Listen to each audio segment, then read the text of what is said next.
Well, I'm going to go ahead and welcome our guest, Joel, and also the folks who've been participating in these sessions. I see a lot of friendly names on our list here, a lot of our students, and a lot of potentially prospective students at NYU. So it's nice to see you all. This is a continuation of our conversations with the faculty and with the staff and with all of the wonderful contributors to our Center for Cybersecurity at NYU. Joel is maybe one of my favorite colleagues because he and I both have had experience in industry. We know what it's like to be in both industry and academia. Maybe we'll hear a little bit of the pros and cons of both in a couple of minutes. But make sure if you have some questions that you're not shy, go ahead and drop them right into the chat. I'll monitor them carefully. And as I'm chatting with Joel, if something looks like a really cool question that you got, then we'll drop it in. So Joel, thanks for making some time today. It's really great to see you. Thanks for inviting me. This is great. That's great. Well, we're going to ask you to talk a little bit about yourself, but first I want to read the very cool titles that you've got here. Director of Cybersecurity Education at NYU Tandon. That sounds like a dream job. So that's the first title. And then I see you're also associated with this Applied Learning Initiative, stackable credentials. What a cool thing. So we're going to want to hear about that as well. But why don't you start by just a little bit about yourself? I know much of this, but it'll be fun for the folks listening to hear about your journey to where you are now. Great, thanks, Ed. And let me just start by saying how happy I am to be here today. This series of talks that you've been leading with the faculty and researchers involved in the Center for Cybersecurity, it's just been fantastic. I've watched every single one of them, lots of my colleagues just doing unbelievably amazing work. And so I'm really thrilled and honored to be a part of the center and calling them all my colleagues. And I also want to thank you. We've been working together real closely on the MSCRS program, which is the joint MS we run between the Tandon and law programs. It's a wonderful, wonderful program and have enjoyed working with you on that. And I've noticed, as if Tandon and law wasn't enough for you, you've been doing some work over at Stern and probably some other areas at NYU as well. So yeah. Thank you for all the wonderful teaching and insights you've brought to the campus. I thought I'd go back really far because in preparing for this webinar, it really gave me the opportunity to think about my career and how on earth I ended up here at NYU. And for those who don't know, I've only been here for 6 or 7 months now, so I'm probably one of the newer people here at NYU Tandon. And it certainly wasn't a linear path to get here. So if you'll forgive me, I just wanted to go back a little bit. And I know you love delving into the history of technology and cybersecurity, so why not?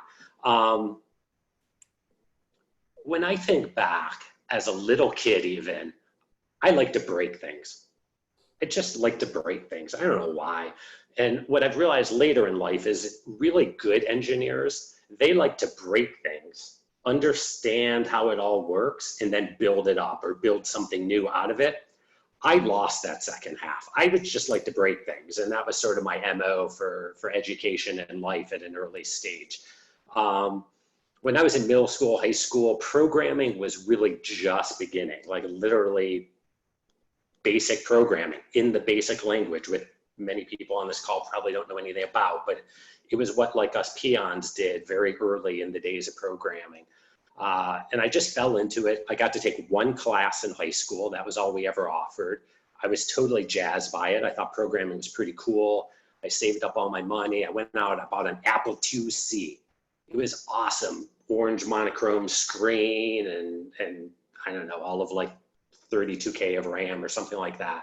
I was very proud of myself. And then 6 months later, Apple released the very first iMac, graphical user interface, mouse, just blew me away. I had a $1,000 piece of junk at that point. So that was a painful lesson. But anyways, I was always technically inclined, really more math focused than technology at that stage. I went off to University of Michigan in Ann Arbor. I originally was going to do math and physics, and then at one point sophomore year, I was taking like 5 physics classes and realized everything they had ever taught you was just absolutely wrong, right? You get into quantum physics and things move really fast, and you don't live in a three-dimensional world, you live in a four-dimensional world, and time bends, and my little brain couldn't handle it. So I thought I would take the easy route out and switch over into electrical engineering, which, you know, just a peon field there. And electrical engineering appealed to me for a couple of reasons. One is it seemed practical, and I wanted to do something that would be applied and useful in life. I wasn't, you know, no offense to the PhDs on the call and people doing that in-depth level of study and research. That just wasn't my thing. I sort of wanted to go out and get a job and do something really hands-on. I thought electrical engineering would be really good at that. And so I took a little bit of everything. You know, there's analog and digital and quantum and robotics. And I mean, I worked on some early autonomous car projects when I was in college decades and decades ago. What was interesting to me is at that point in time, programming was still relatively new. And the requirement was you had to take exactly one programming class to graduate with an engineering degree back then. And I tested out of that because of the one I took in high school. I took the AP test, I got out of it. So I graduated with an electrical engineering degree from arguably one of the top 5 engineering programs in the country, and did not do a single ounce of programming my entire collegiate career. So maybe that doesn't set me up well for cybersecurity later on, but I solved that. I solved that problem. So let me go into the work life. So I'm wrapping up this degree. I have no idea what I want to do. And I get a call from the Career Center. Some company I've never heard of wants to interview me. It's this company called Anderson Consulting, which is now Accenture, for the people who don't remember Anderson Consulting. And I didn't know what consulting was. No one in my family consulted or did technology or even worked in big business. This was a foreign world to me. And I went in there and they said, listen, we're really impressed with your technology background. Why don't you move to Chicago, which is a Midwest kid, was a big deal. Work out of our technology world headquarters. And you'll basically get to do a lot of different things and travel all over the place. All right, that seemed like a pretty good option. I could keep my learning going. So I moved to Chicago, where I promptly never worked once in the next 7 years. So I spent the next 7 years living out of a suitcase, traveling all over the world, moving every 2 to 3 months. And, but they were true to their word. And that's really where I got my technical chops. I mean, school gave you the discipline and the foundation to go do that later stuff. But it was in the work world where I really, you know, I programmed in 10 different languages. What years were these, Joel? Oh man, that was probably 91 to 97. 91, 97, good. Yeah, so this is really early days, right? This is, you know, Pre-World Wide Web, the first few of those years, right? No web. Yeah. And, you know, but also really progressive years from technology development. So I did some of the very early object-oriented programming that ever existed. I did a top secret project working with the very first pen computing operating system. I'd show up on projects, they'd be like, you're a Sybase DBA, you're an Oracle DBA, you're now our architect, you're, you know, anything. So it was great fun, and it really gave me sort of insights into so many different aspects of technology that it was just a wonderful, wonderful experience. I always joke that was the graduate degree I never got, but we'll come back to that because I ultimately did get one here at NYU Tangent. But that was a great experience. So I moved out to At a certain point, I got tired of living out of a suitcase. I moved out to California. I did some public policy work. I worked for the Getty Art Museum, which again, when I think about, you know, what's the learning you take out of each one of these steps in your journey, for me, staying put at one place for 5 years was really insightful to see how you run an IT organization from the ground up, and how you know, when you're consulting, you make a lot of decisions and you move on. But if you stay put for 5 years, every decision you've ever made comes back full circle, right? and it either kicks you in the rear or, you know, propels you somewhere else. But that was a really good learning opportunity. so eventually I moved to the East Coast. My fiance, now my lovely wife, Ellen, of 16 years, was out on the East Coast. So I moved out here, and every headhunter I talked to said, if you're going to live in the New York City area, you need financial services experience. All right, seemed like pretty good advice. So by some just sheer dumb luck, which we don't have time to get into, but I end up at Goldman Sachs, probably the preeminent financial services organization, and certainly the preeminent cybersecurity organization at the time, and probably still. Although I wasn't hired to do cybersecurity, I was hired to do some very technical privileged account entitlement solution that we were working on.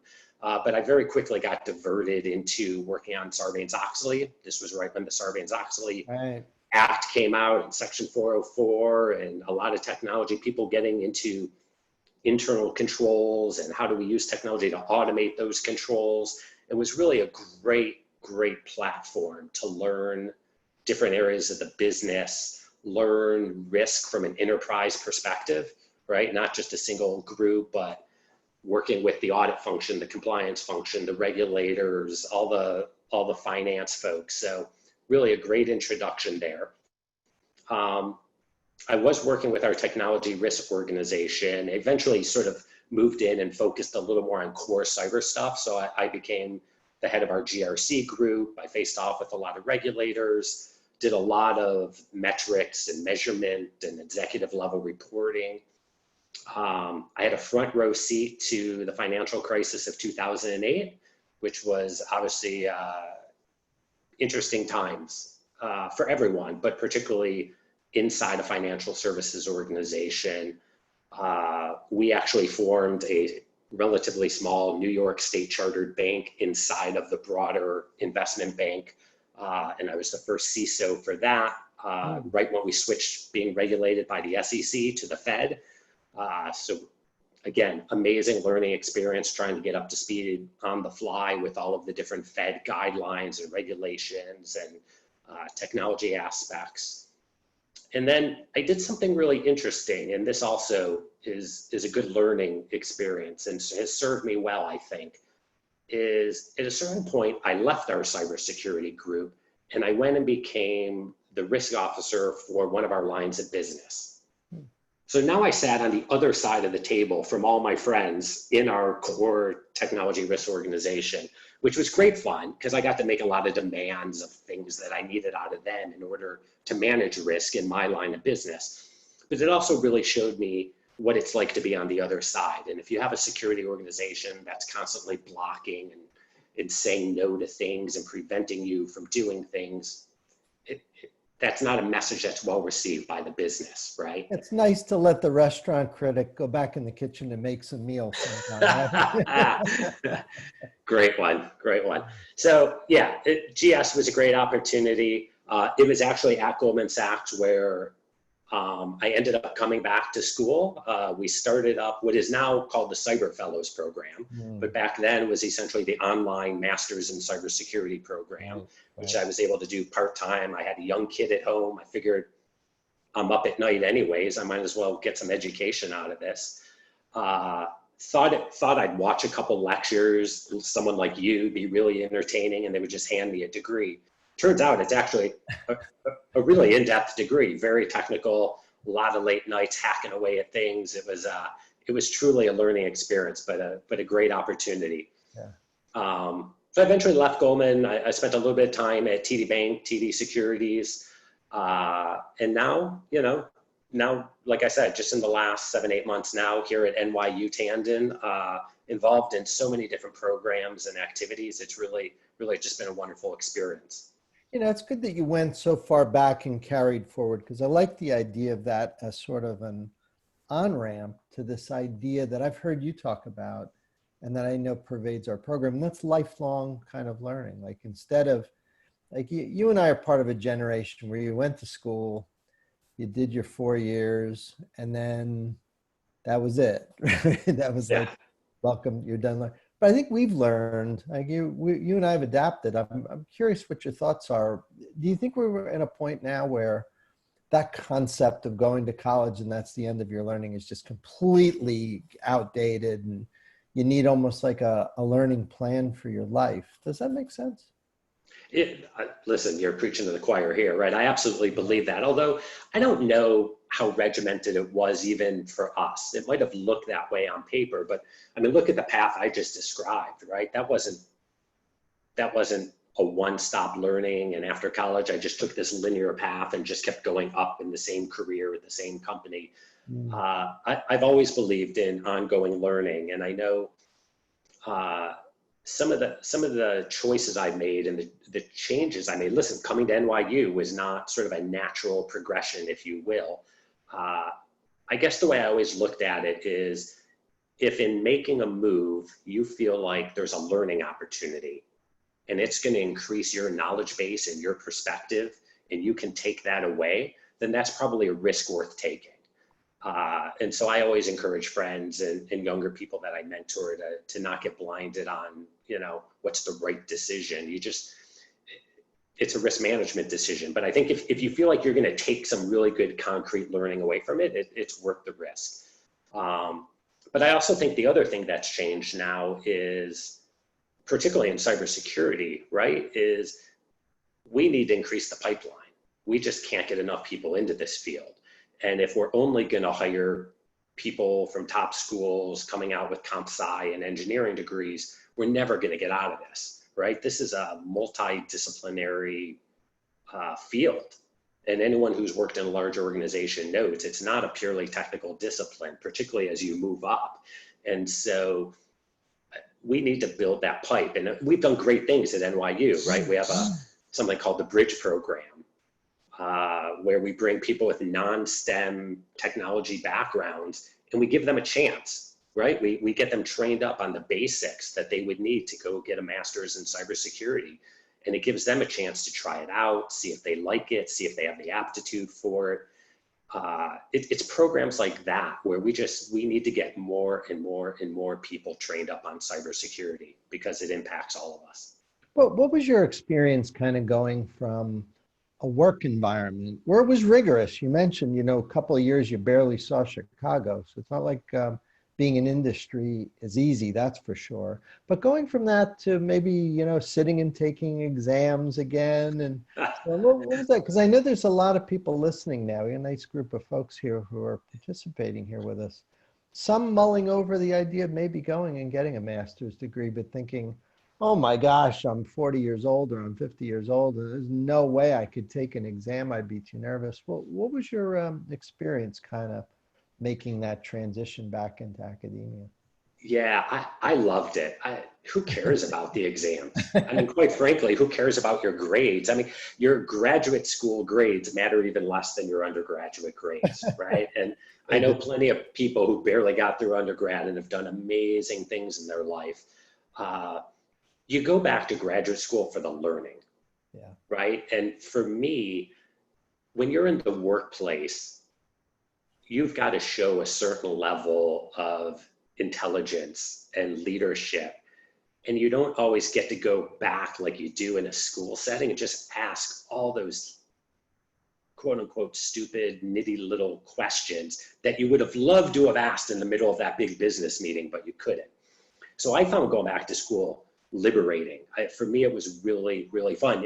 You mentioned, the early days of the web. I mean, when we studied networking, and now I realize I'm talking to one of the preeminent, network scholars here, but when the rest of us looked at networking way back then, we were talking about connecting 2 or 3 computers, right? This idea of the internet and the web didn't exist when we were formally being schooled. So to be able to go back to school and really learn about those underpinnings from the ground up, and ask all those questions that you always wondered was great fun. I encourage folks on the line who are thinking about it, make the call, send an email, get more information. It's a great program. The Cyber Fellows program is incredibly affordable. It's not that big of a risk for you to take. And if you think you have any interest in it at all, it's worth asking questions and investigating. That's good. That's excellent advice. I have a question here from one of the participants asking about financial services and whether you see nation state risk maybe causing some big problems in that area. I think we always have, and maybe that's not fair to say across all of financial services, but certainly if you look at the top tier banks, the too big to fail banks, um, they're basically attacked all day, every day. I mean, you can sit there in their control rooms and just watch them getting bombarded.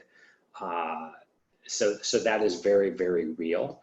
Um, and I think it's also one of those areas that has sort of pushed the financial industry more than others to be a little more closely aligned with government, and organizations like the FSI, SAC, and many other crossovers between financial services and government, because it's not realistic to expect an organization, right, a public company, to defend themselves against the full slate of nation state attacks is a tall order. And so I think there's a recognition when it comes to nation state attacks that is a society-wide problem, and we need all hands on deck.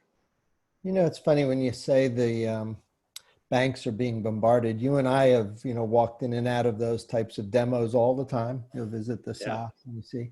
What's always struck me, having spent a little time in that industry as well, it's not the stuff that you see when you're being bombarded. It's the invisible stuff. Like right now, with everybody kind of working from home and transitioning, my fear, not just in financial services, but everywhere, in fact, Everywhere. like the government, is that there's stuff being planted now that we don't notice. And we'll be talking 2 years ago or 2 years from now about what happened 2 years back now and say, wow, we didn't realize what was happening then. It's kind of scary when you think about it. But I want to ask you about government in that sense. Yeah. Do you think the government gets that problem? And what's been your experience? Because I know, like, even local, like I know you've had involvement with Cyber NYC, and like in the city, state, federal. What do you think? Like, what's your advice for government? Do you think they understand the threat? Or that's a broad question, but I'm curious what your thoughts are there.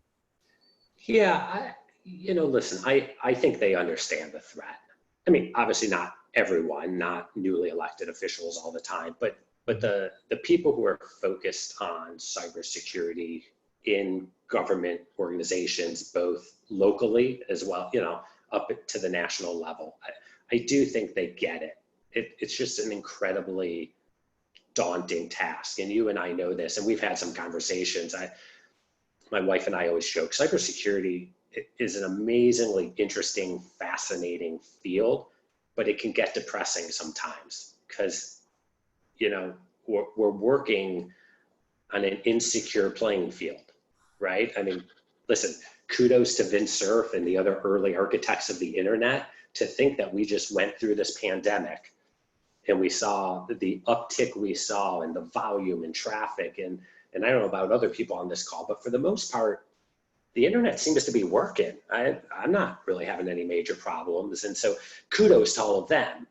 But at the end of the day, it's not secure in any way. And so if you look at the hoops we have to jump through to try to just do basic security and basic levels of protection, it's pretty tough. And so that's why I often say, I feel like the media gets really focused on nation state attacks and APTs and all the really cool, sexy things.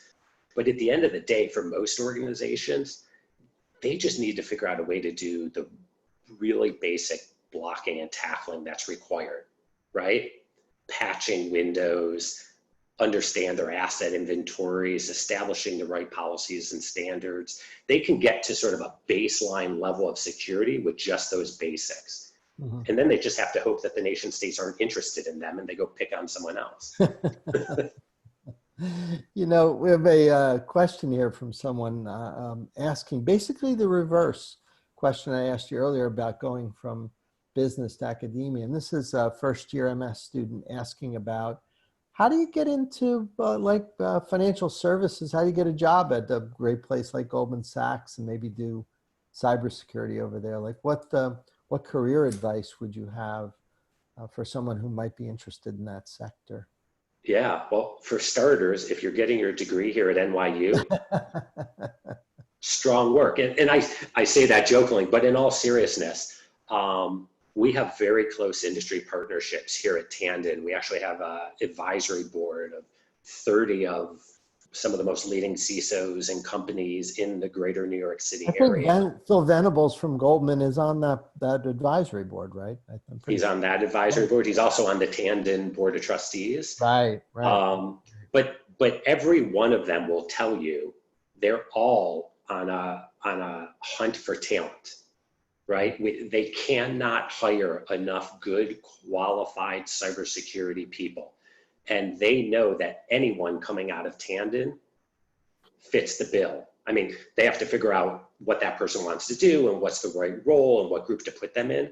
But there isn't a top tier bank that wouldn't be interested in talking to a Tandon graduate. And I say that all honesty. So career services here have all the connections. You can reach out to people directly, but I'm telling you, if you come out with I can't remember if this person was first year undergrad or graduate, but if the master's, listen, a master's in cybersecurity will open the doors to those industry players. And part of it then is just figuring out for yourself what sort of role you're looking for. Mm-hmm. Yeah, another question that's come up here is about the role of online learning. I'm curious what you think there. Like, there's all this debate. You see it on TV now, right? About whether, and I think it's less about, say, K through 12. That's a much trickier problem. But, undergraduate and graduate education. I know you and I are both, part of the NYU community. We get all the commentary from the senior leaders of the school. But here's what you think. You've seen both sides of it. Do you think is online a better, worse, different? What do you think than sort of all in person kind of stuff? Yeah. So I'm definitely a fan and supporter of true online learning. And in this COVID era, maybe we have to do a slight distinction. My colleagues in Tandon Online would want me to say this. What people are experiencing today is more remote learning, right? We had to very quickly take classes that were designed for the classroom, move them into a remote setting. And I think NYU's done a very, very good job of that because we have deep expertise in online learning. And so we've been able to do better than most organizations. The Cyber Fellows program is different, right? Those courses are actually built from the ground up to be 100% online courses. Right. And so it's a different pedagogy and it's designed for a different style and type of learning. I don't want to say one is better or worse than the other. I think there is a place for both. I think there's probably going to be more exponential growth in online learning going forward. Part of that clearly related to the pandemic and out of necessity. But I also think online learning fits better with this idea of lifelong learning. If you're working all day long or you have to go to the office, you don't have time to then commute through New York City traffic to get to a campus to take a class 2 or 3 nights a week. But if you can go home and do it in a really good, meaningful way online, or in a blended fashion, which is really nice as well. So do some of it asynchronously, do some of it sort of at your own pace, at whatever time you want, and then come back together, right? With the professor, with the TAs, with your other students, and then do some additional live discussion and learning. I think that's a really good model for lifelong learning, and I think it's going to grow extensively. One last question here I want to get to before maybe you give a closing parting bit of wisdom would be, we got a question here asking in terms of the New York City area, what other industries do you think are important for cybersecurity, say, besides financial services? Like, what are some of the big industries that are hiring right now? Listen, who's not? I mean, seriously, cybersecurity maybe airlines might not be the best right now, but for other reasons, right? The ones that always come top of mind are any heavily regulated industry is going to have a very significant cybersecurity presence, right? Healthcare, insurance, all aspects of financial services. Clearly, all the technology companies in New York City seeing a lot of growth with the big tech firms lately. Mhm. They're all hiring cybersecurity folks as well. But I think you're starting to see, small and medium-sized businesses looking for help as well. So there's a need there. And one of the things I'd love to do, and we're hoping to do as part of this Cyber NYC effort, is almost the way law firms do pro bono work. We need to get cybersecurity professionals lending more of their time and expertise to nonprofits and small businesses and public agencies and organizations that just don't have the money and the resources to really staff up their own cybersecurity organization. There's just a tremendous amount of need across the board.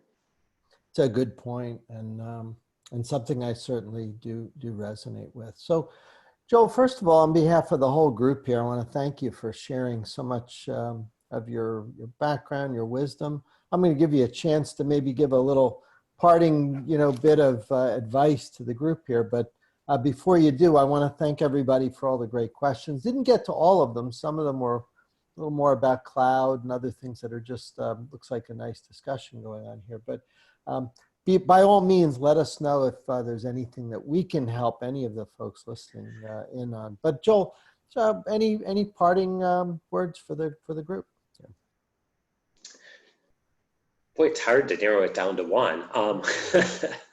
No, seriously, I know we've got people watching coming from different places. Some of you are probably already in the workforce. Some are students in programs. Some are prospective students.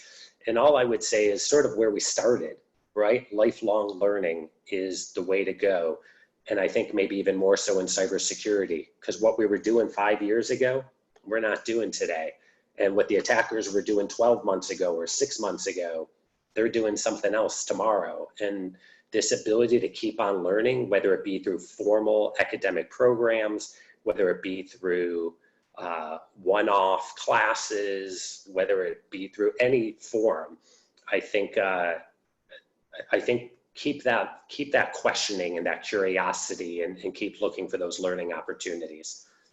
So those would be my parting words to them. I guess one other one, even though I know we're a little over time here, is I know Ed, you on LinkedIn at the start of the pandemic put out a 100-day cybersecurity challenge. And I encourage the folks on the call, go look it up on LinkedIn. It's a great rundown and historical perspective on cybersecurity over the years. I'm only about 75% through, but I am going to finish and I'm going to get the Ed Amoroso certificate for the 100-day challenge. And I encourage other people to do it as well. Isn't that funny? Back in March, we said 100 days we're going to be hunkered down and then everything will all be better by then. And we were sort of right, at least here in the US, in the New York area where you and I work at NYU. Yeah. It has gotten good. Like those of you who are maybe reluctant about the New York area, we're in pretty good shape. But sadly, it looks like there's some parts of the world and the country that are still struggling. And we pray every night that things get better for them. But maybe they can do their own 100-day learning session from now until September. But thanks for mentioning that. No, thank you for putting it out there. It's been wonderful. It's brought back some good memories and some good learnings. A lot of things I had forgotten about. A lot of fun. Well, listen, thanks everybody. We will be back same time next week. Look forward to seeing you then. Everybody have a very safe and healthy week, and we'll talk to you next time. Thanks, Joel. I'll talk to you. Thanks all. Take care. Bye-bye.